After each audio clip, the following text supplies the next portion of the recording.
Hello மக்களே, good morning. இன்றைக்கி நம்ம வாழைப்பூவை பற்றி தான் பார்க்க போகிறோம். வாழைப்பூ லேடிஸ்க்கு ரொம்ப நல்லதுங்க.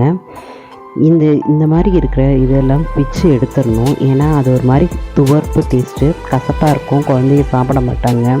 அதெல்லாம் க்ளீன் பண்ணி கொஞ்சம் தண்ணியில் தயிர் போட்டு அதுக்குள்ளார இதை போட்டு கழுவி எடுத்துட்டோன்னா வெள்ளை கலரில் இருக்கும் உங்களுக்கு வாழைப்பூ. இல்லாட்டி கருத்து போயிடும். கருத்து போனாலும் பார்க்குறக்கு பிடிக்காது குழந்தைகளுக்கு.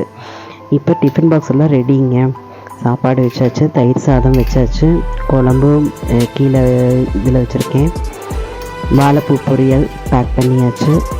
எல்லாம் ரெடி பண்ணி முடிச்சுட்டு அடுத்தது நான் டிஃபன் சாப்பிட்றதுக்கு கிளம்பியாச்சு. தோசை, சப்பாத்தி, குழம்பு வச்சுருக்கேங்க. முருங்கைக்காய், காலிஃப்ளவர், கேரட்டு எல்லாம் போட்டு ஒரு குழம்பு வச்சாச்சு. வாழைப்பூவில் கூட்டு, வாழைப்பூ வடை, பொரியல், இந்த மாதிரி நிறைய ரெசிபிஸ் இருக்குங்க.